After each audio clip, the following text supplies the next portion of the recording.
Hi, welcome to Supervisor Spotlight. This is Angie Carpenter. We are here in the studios at 103.9 in Long Island MacArthur Airport with our very special guest today, Msgr Tom Coogan of St. Patrick's in Bayshore. Msgr, thank you so much. Thanks for asking me on, joining Angie. us today. I think this is going to be very interesting for our listeners and our viewers. I hope you're game. Sure I am. Okay, Anything for great, you, Angie. Great. Sure. I don't even know how we got to this, but we were at some community event, and I may have just done a show, and I thought... Well, this is one of the reasons I can't say no to you, because you're saying some community event. If it's the fire department, you're there. If it's you are. The parade mess, I know I'm there. Okay. But to see you at everything, and so if you're going to ask somebody to come to something, I'm going to say yes. Okay, well, that's great. Well, I'm glad you're here. So anyway, I asked earlier... I'm not that brazen, but I did ask earlier if it was okay if we could talk a little bit about how you get involved in the priesthood. How does one make that decision? When did you make the decision? Where you grew up? So go. Sure enough. And, people are going to think I set you up for that. No. Because I was ordained in 1997, 21 years ago now. And my first assignment was St. Pat's in Bayshore when Msgr Fagan, your friend, was there. I actually remember we had a farewell dinner for him, and you came and presented back then even. And so then for 5 years, I was the vocation director for our diocese, which meant I was actually recruiting priests. So people will think you set me up to have this conversation because I love to talk about it. And then I've been back, thank God, as pastor of St. Pat's, like you said, for 11 years now. So I love our area and our community. So I didn't grow up in Suffolk. I'm from Nassau. I'm from Me too. Garden City is my hometown, St. Joe's, and we had great priests there, and my family was involved. Catholic school, and then I went to Chaminade High School, which you may have heard of in Mineola. Yes, I have. And the Marianists there, they give a great education, of course, but they're the witness of their faith. That really meant something to me, even though as a teenager I probably wouldn't have admitted it. As a matter of fact, one in particular, a priest named Father Philip Eichner, he taught us Latin for 4 years, my class. So I had him, and we used to try and get him off topic because he knew about everything under the sun, and he'd give us all kinds of speeches about, the history of Europe and different countries. And I think his own person, that he was such a fascinating man, and then we spent so much time with him, and he was a priest. I think that got me kind of thinking. So in high school, what I would have said is I wanted to make a big difference with my life. You probably would have said something similar, I imagine. I did. And I didn't know that was a prayer back then. But I didn't know about priesthood, particularly that was my thing, although I had this hero. And when I went to college, Loyola College in Baltimore, it was Loyola University now, I used to usher at church. That was how I helped out. And when you usher, you pass the basket around at Mass for your listeners who aren't Catholic. You see the faces of everybody who comes to church. And I started to realize young, old, rich, poor, sick, healthy, families, little guys, they all come to church. Church does something for them. And in college, I began to realize, that's one way I can make a big difference in my life if I answer the call of the priesthood. So when I graduated college, I entered our seminary in Huntington that we had at the time. And then after that, I was ordained. Who was the director there in Huntington? In those days? Yeah. We had two, a guy named Msgr John Strinkowski and then a guy named Msgr Vinny Fulham. And they were the rectors there. Yeah, they were the excellent men for that. Great. That's really great. Well, you mentioned Msgr Fagan, and I remember so vividly, he's the Msgr of the parish. Mm-hmm. He was a little older than you are. Sure. But he did not hesitate to get involved in things. And one of the things that strikes me is it was the neighborhood, the Sunnybrook. Yep, Sunnybrook neighborhood group. Johnson, I'm trying to think of her first name. Was very, very involved. And we had a group of people, and it was just about 6 of us that met in this building near the Baptist Church in Bayshore and wanted to bring together the community, wanted to do something and make a difference. And it was really so wonderful to see. He came to those meetings faithfully. Sure enough. His background was in Catholic Charities even before he came to St. Patrick's in Bayshore. And he brought that to us. And Bayshore at the time, 25, 30 years ago, needed an Emmett Fagan. Pastor Goodhue, I think those days. Yes, he was there. Reven Slavkin from the Sinai Reform, if you remember that. I do Probably remember. Chris Bowdler, who we still have in St. Luke's Lutheran. I run through Bayshore, and Sunnybrook still has all the earmarks. The houses are kept up a certain way. They've seen to it that the sidewalks and all the lights and fixtures and all are really distinctive. The work you did back then, it's made a very great community now that's still doing great. Well, it is a great community. I know one of the things I remember vividly, there were 5 parcels in particular that were derelict. A place for people to go to do things that were not appropriate, whether it was drugs or what have you. Yeah. And we found out that the county owned those properties. So we had them raised. And at the time, there was an issue about getting the debris removed, and it was going to be a cost associated with it. And at the time, they were building the mall in Bayshore on Sunrise Highway, where Target is now. And the people had come in to see me in the legislature and said they wanted to be involved in the community. And we had them sit with the Little League because we wanted to make sure they kept access because it was adjacent to the Little League and people would park there. And then I remember calling them and said, "Do you remember you wanted to do something about community, helping the community?" And he said, "Yeah." They were up in Connecticut at the time. And I said, "Well, you've got these big dumpsters over there at the construction site. Would you mind taking some debris?" And he goes, "Oh, sure." And I go, "Well, wait a minute. Before you say yes, let me tell you, we're talking about the debris of 5 houses." And he said, "I will do you one better. We'll send the trucks to pick it up." Wow. So it was like the coolest thing, Yeah, think about how times have changed. Like now, so all over Islip, housing near the train stations is so in demand, and what an explosion we've had. Yep. Back then, we weren't thinking that way, although what you put up in that area was spectacularly affordable, good stuff there. Also, I think you just did the State of the Town recently, and you talked about Clemente Park, which way we brought it back. That was all a dumping issue. Some of that was, and putting you had things where it wasn't appropriate. And you you did years ago, with what you had to do very responsibly and good for the community. Fantastic. Yeah. Well, I'm glad you mentioned Clemente because that, it really was a team effort. Sure. The town board was very committed to making it happen. The community was kind of desolate about the whole situation, understandably so. To think about it, and to this day, I can't believe it ever happened. Right. Because we're talking 40,000 tons. I'm like nobody saw that. Yeah. But in any event, that's history now behind us. Behind the door. And the park reopened last summer, and it was a beautiful, really incredible event. And this summer, hopefully, God willing, if all goes well, the pool will be reopened, and that has not been opened in years. And it's a pool that people from across the town of Islip have memories of, not just the Brentwood community. Because I can't tell you how many people I've encountered who said to me, "Oh, yeah, my folks took me there for swimming lessons," or "I learned to dive there." And I was on a swim team, and that's where we practiced. Sure. Yeah, well, so I grew up in Nassau, which is a beautiful, county and all, and Garden City, fantastic town. But, our area, this Islip town, its quality of living is so great. I didn't know much about it before I actually got to live here. But like our parks and our facilities are great. Then our geographic location on the bay is beautiful. And the different communities, they all have their kind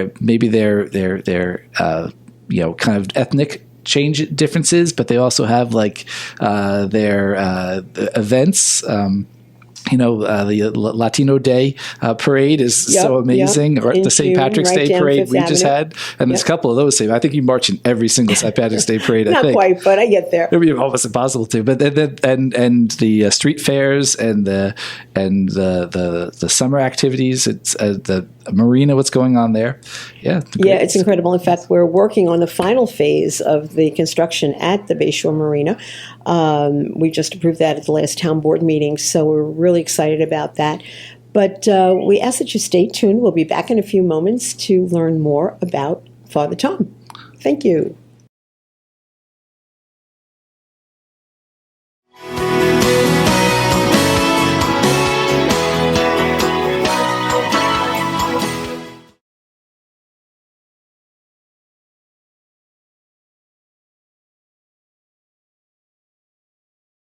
Hi, welcome to Supervisor Spotlight. This is Angie Carpenter, Town of Islip Supervisor, here in the studios at Long Island MacArthur Airport with our special guest today, Msgr. Tom Coogan of St. Patrick's in Bayshore. So, Father Tom, thank you for being here. We appreciate it. I'm having fun, no problems. Good.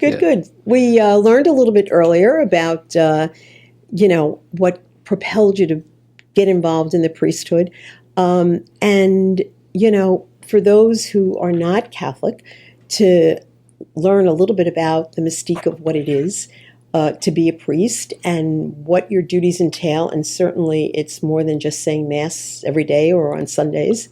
Sure. So, well, I'd say saying Mass is the most important, and celebrating sacraments. Like in Catholics, we have sacrament confession. And with Holy Week just having passed, you would not believe how many confessions we hear. It's so many. But it's a beautiful chance to have people very, very honest and upfront about their faith and with God, which for me is very inspiring as a person of faith. But sure enough, yes, so those things we have to do that you would think about on Sundays. And even in a Catholic church, you have services during the week. And a big parish like St. Patrick's, which has 6,000 families, we'll have a lot of funerals too. So we'll almost have a funeral every day in addition, which is a special time to be with the family. It's important in their life, which would also then involve going to the funeral home the night before for the wake prayers. So those are things people might be really aware of, celebrating baptisms when there's a new baby, celebrating weddings. And now that spring is coming, I'm very excited to have the wedding season back. Even if the weather isn't coming back, at least to have weddings on the altar again in the springtime.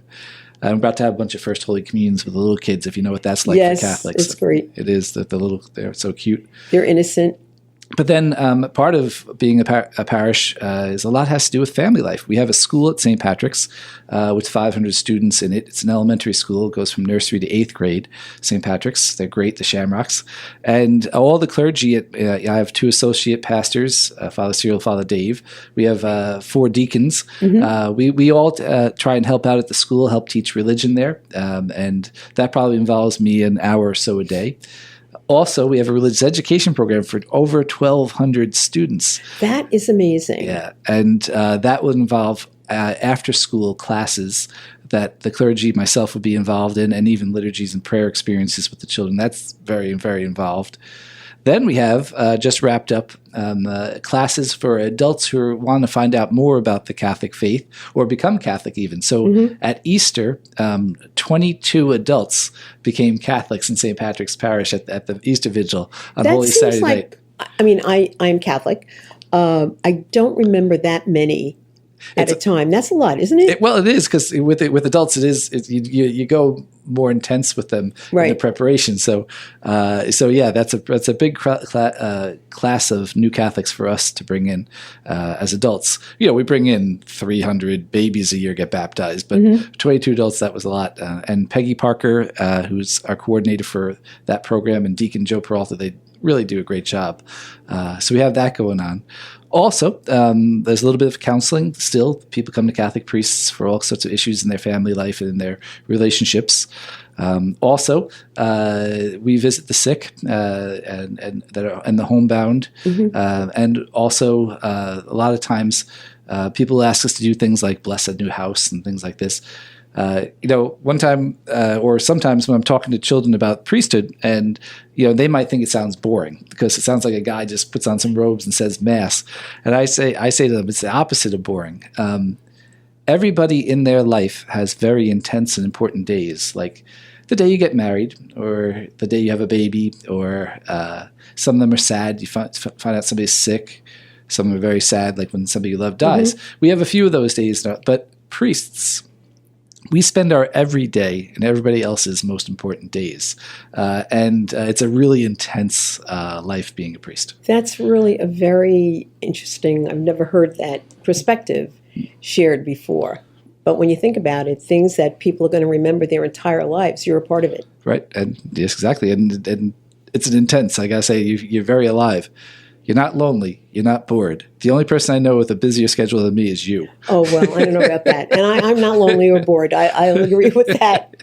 Yeah. But, part of what I see you do is that involvement in community beyond just the church community of St. Patrick's, whether it's the chamber or the parade or the Lions Club, Fire department. events are happening all of the time, and you're there, extending yourself as a part of the community beyond the Catholic community. Yeah, that has to happen. You were talking about Monsignor Fagan before, and he was my first pastor when I was just ordained a priest. So maybe I learned from him. You learned from the best. Yeah, I did, but not as good as him. Also, I'm friends with the other clergy in town. Pastor Chris Bowdler over at St. Luke's, particularly Pastor Wendy at United Methodist in Bayshore, and the new Rabbi Demont in Bayshore Jewish Center. Mm-hmm. So we will get together for common cause when the community needs something. Sometimes the imam up at the mosque up on Fifth Avenue, off of Fifth Avenue there, sometimes he'll ask us to be involved, to work together to show that people of different faiths can cooperate. We do those kinds of things. But also, Donna Periconi is a parishioner at Chamber of Commerce. When she wants something communicated, I'm going to be right there with her. Right. Also, the fire department, the Bayshore Fire You're Department. the chaplain? Yeah. One of the chaplains is Deacon Greg as well. Those are great guys, and a lot of them are parishioners. Chief Ed Kunz and what they sacrifice to keep us safe is amazing. And how can you say no if they want you to pray for them and to be with them at their events? And then that parade, that's fantastic. You didn't even mention the YMCA. The YMCA right there Bob on Peterson, your corner. right across the street. He's so good. We can work together. I don't know if a lot of people would even know this. In our soup kitchen, which has us involved in the parish, we do a lot of advocacy for persons and who are in need. And something you might need, depending on what your housing situation is bathing. Right? And so we can't actually provide that at St. Patrick's Church. But you know what they got across the street at the Y? Exactly. So it was just one call over to Bob, and he said, sure. And so we arranged for the people who don't have another way to bathe regularly, through the goodness of the YMCA, they get a chance. So there's just a lot of what's brought Bayshore back involves the people that I serve as a priest. But I also think my parish has a responsibility to the bigger community. And so very willingly I get involved in as many things as I can. And it hasn't not paid off these last years. Those of us who remember what it was like once and what it's like now. Just a quarter of a century ago, about 25 years ago, I guess it was at its worst. Yeah. And there were many, many people involved. And, you spoke about the fact that you get together with the other pastors or the ministers and everything. Isn't that a little bit unique to Bayshore, that clergy group that you have in place? I mean, not all communities, I think, have something as formal as you have in Bayshore. Well, you want to emphasize the formalness of it. I'm not sure how others structure such things. It's very common. A lot of communities will have an interfaith Thanksgiving service or something. But what I like about it is we're actually friends. Even though we don't have the same religions, we get together for coffee at the Forum Diner or something, and we really enjoy each other's company. So that, I think, is the special part of our association. You talk about the Forum Diner and the fact that you mentioned earlier, Mass is not just on Sundays. It's every day. And I know very often I'll have a meeting at the diner early in the morning, as I did this morning, and you'll see the daily Mass attendees who cluster at the Forum Diner at about 8:20. Yeah. But it's great to see. It kind of takes their faith to socialization, and a lot of them are older, senior citizens. Retired, but to see them gathering almost every morning, over breakfast and sharing fellowship and having that socialization for people that get older, that's really important. Yeah, I think they get together to pray, but then they share the rest of their lives too. And those ladies that you encounter, and not all ladies, they are fantastic people. They really are. They're really great. So we are going to take another little break, and I ask you to stay with us and come back as we talk more with Father Tom here on Supervisor Spotlight. Thank you.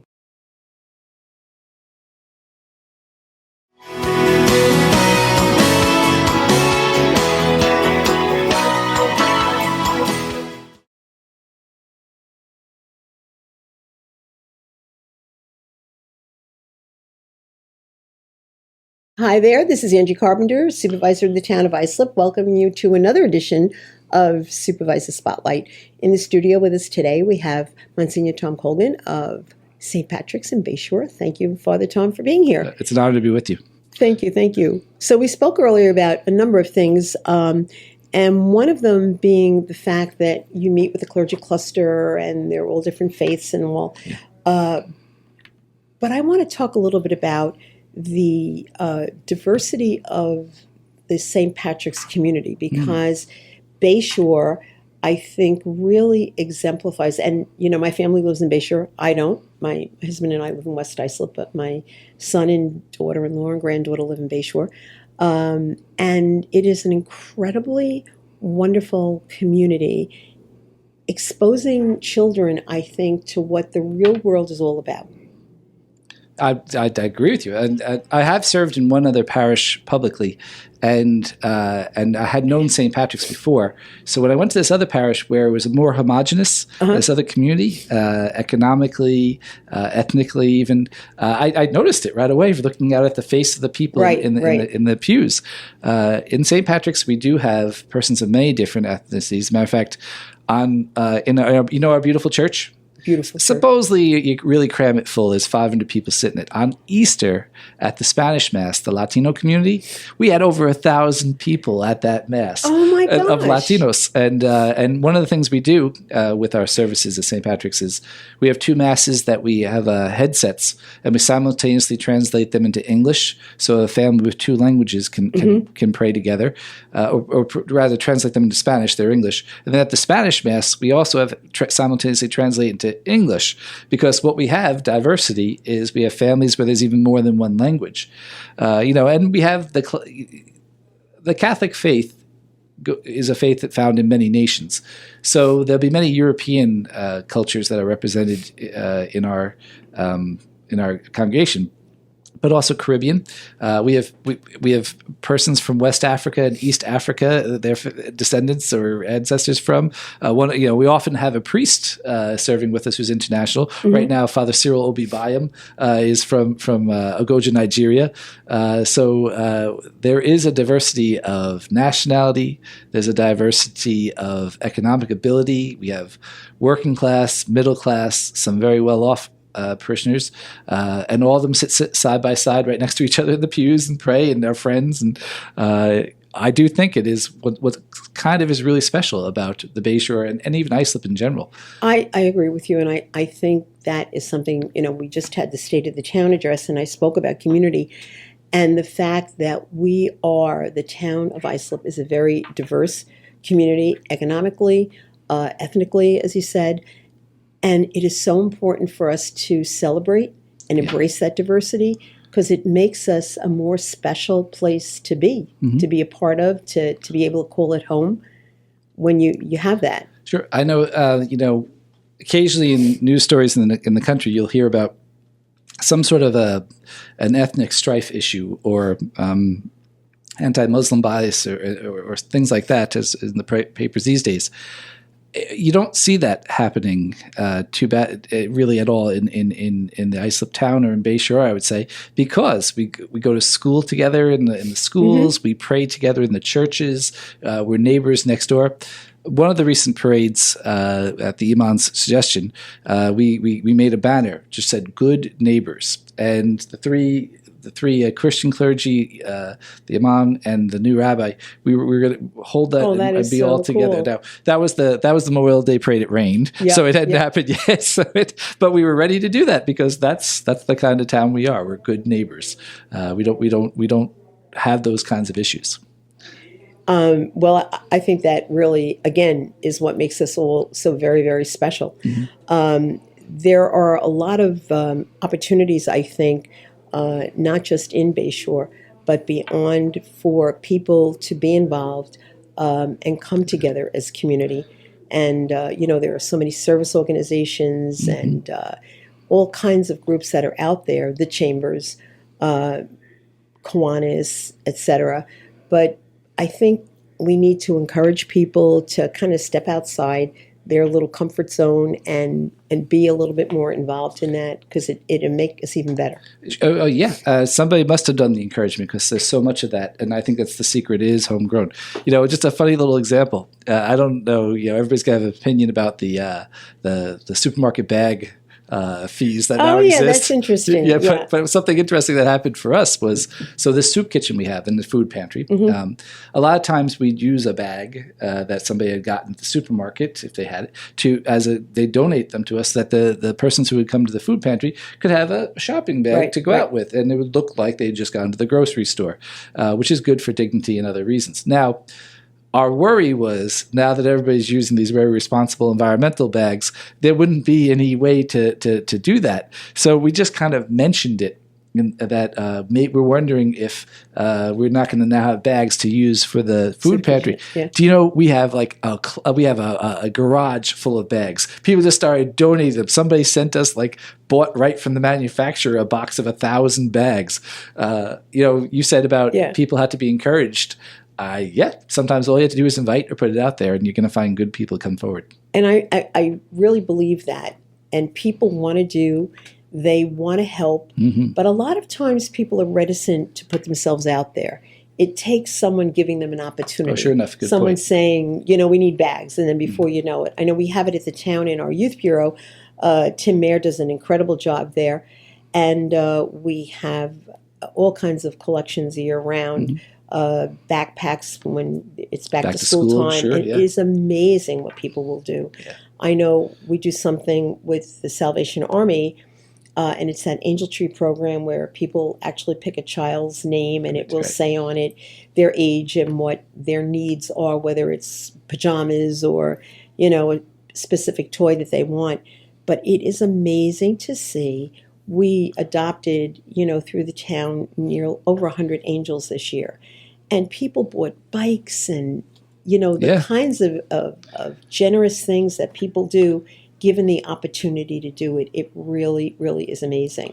Before you were kind of talking about what the life of a priest is like and what we do, and somebody, an outsider might look at it and say, how do you get away with it? How can you do so much? I'm curious, you'd have a similar answer to what you do, Angie, but when you see the generosity of others, you don't feel like you're doing enough. Isn't it the truth? Yeah, you get inspired to do as much as you can. It brings you to a whole different level. Right, it's really great. And I mentioned the Youth Bureau, and I want to go back to that because it's that time of the year now where kids are going to be thinking about prom season. And just the other day, someone had put on Facebook that they were going to be donating their services at a hair salon, and was wondering if there was any place that kids could go to get a prom dress if they didn't have the funds for it. And at the town of Islip, at 401 Main Street, we have, it's like almost a little shop. Wow, nice. With prom dresses and even tuxedos now. Wow. And kids can come in there and, look and pick out what they want. And encourage people to make those donations. So if you're listening out there or watching, and contact us at the Town of Islip Youth Bureau if you've got prom dresses or tuxedos to donate. I suspect you're going to get some people. That sounds great. But it's really great. People are really, really wonderful. So we've just got about a minute or so left. And you spoke in the very beginning about how we didn't want anyone to think this was a setup, and it's not. But the fact that I didn't realize that you had worked with Encouraging Vocations, what would you say to somebody out there who, may be listening and think, I wonder, what would you say to them? I'd say that if you're wondering, you should definitely talk to a priest or a clergy person who knows more, because not everybody wonders. That wonder in your heart could be, maybe God. I'm a person of faith, so I'll say maybe God nudging you, because that's how it starts. Every single one of us who ended up doing this started off wondering. That's great. So if you're wondering out there, follow the good Father's suggestion. But I want to thank you. I want to thank you, Father Tom, for being here today and being so sharing. No need. And for those of you who are out there watching and listening, we thank you. And to the studios here, to John Cracchiola and JBC Broadcasting that are very gracious about allowing us to broadcast, we thank you very much. See you next time.